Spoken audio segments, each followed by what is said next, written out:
ku soo dhawaada barnaamij aan ku ogaan doono siraha ku qarsoon dal leh in ka badan 400 oo jasiiradood, dal yar oo leh saameyn weyn, dalka ugu yar gobolka Scandinavian-ka, dal maamula jasiiradda ugu weyn dunida. dalkani waxa kale oo caan ku yahay taariikhda fiikanka, biriisho waaweyn iyo nolosha farxadda badan ee dadkeedu ku jiraan. barosirta ka dambaysa dalkan soo jiidashada leh daawo oo ku dalxiis dacal ilaa dacal dunida.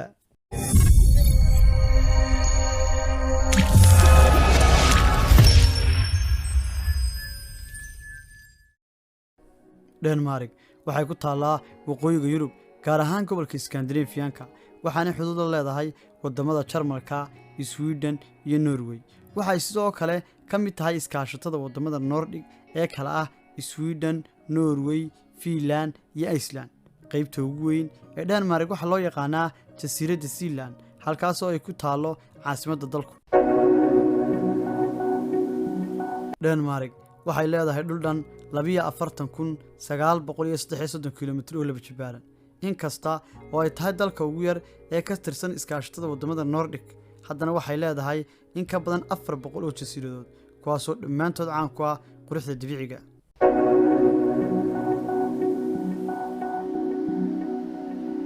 caasimadda Denmark waa Copenhagen, taasoo ah magaalo leh taariikh dheer oo soo jiidata dalxiisayaal badan. Copenhagen waxay leedahay meelo caan ah sida Tyful Garden oo ah beer nasasho iyo madadaalo taariikhi ah oo aad u qurux badan. magaalada Aarhus oo ah magaalada labaad ee ugu weyn waxay caan ku tahay dhaqanka iyo fanka.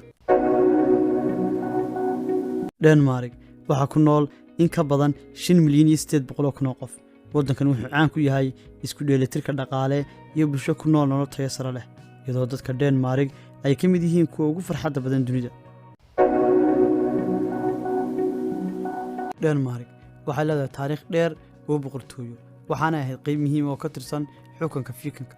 sidoo kale Denmark waxay leedahay dhul fog oo ay ka mid tahay Greenland oo ah jasiiradda ugu weyn adduunka, oo ay qabsatay Denmark sanadkii 1721.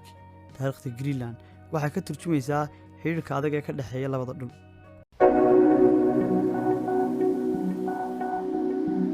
dhaqaalaha Denmark waa mid aad u xooggan, iyadoo ku tirsan warshadaha, adeegyada iyo ganacsiga.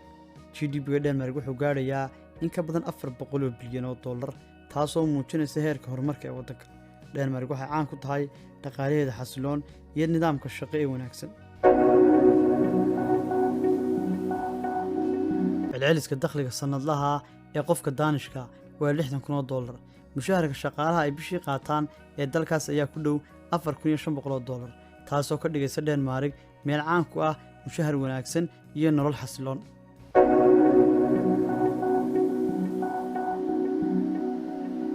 Denmark waxaa laga helaa goobo dalxiis oo caan ah sida Tyful Gardens oo ku yaala Copenhagen, Nyhavn oo ah jidad qurux badan, iyo Legoland oo ah meel xiiso leh oo loogu talagalay carruurta.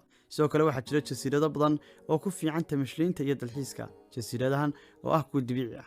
sidoo kale Denmark waxay leedahay mid ka mid ah biriishada adduunka ugu weyn. biriishkan oo si cajiib ah loo dhisay Great Belt Bridge waa mid ka mid ah biriishada ugu dheer adduunka. biriishkan wuxuu dul maraa badweynta, waxaana isku xidhaa jasiiradaha Sealand iyo Funen oo ah laba jasiiradood oo muhiim ah. biriishkan waxaa la dhisay sanadkii 1998. biriishkan waxaa ku baxday lacag gaadhaysa 3.7 bilyan dollar. biriishkan waa hal xidhaale ka mid ah kuwa ay Denmark dunida ka dhigtay.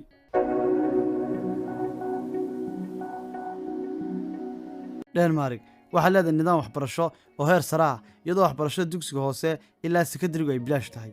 jaamacadaha Denmark sida University of Copenhagen waa kuwo ka mid ah jaamacadaha ugu wanaagsan adduunka, tayo ahaan, waxbarasho ahaan iyo cilmi baadhis ahaanba.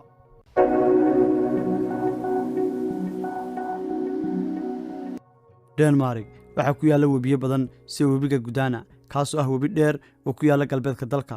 waxaa sidoo kale jira harooyin sida Limfjord oo ku yaalla waqooyiga Denmark. meesha ugu sarreysa dhulka Denmark waa taagga Big Molhach oo ka sarreeya badda 171 mitir. inkastoo dhulku uusan aad u sarreyn, waxa uu leeyahay muuqaal dabiici ah oo qurux badan. Denmark waa waddan leh nidaam sharci oo adag. dadka doonaya inay ku noolaadaan ama shaqo ka helaan Denmark waxay u baahan yihiin inay buuxiyaan shuruudaha socdaalka sida deganaansho shaqo, waxbarasho ama magangeliyo. Denmark waxay leedahay sharciyo u oggolaanaya dadka caalamka ka yimi inay si fudud u helaan fursado shaqo.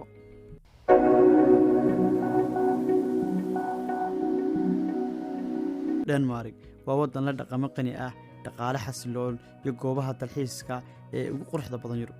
Waxaa jira waxyaabo badan oo ay kaga duwan tahay Denmark Yurubta kale. Haddii aad raadinayso meel aad ku soo qaadato maalmo xiiso leh, Denmark waa goob ku habboon dalxiiska.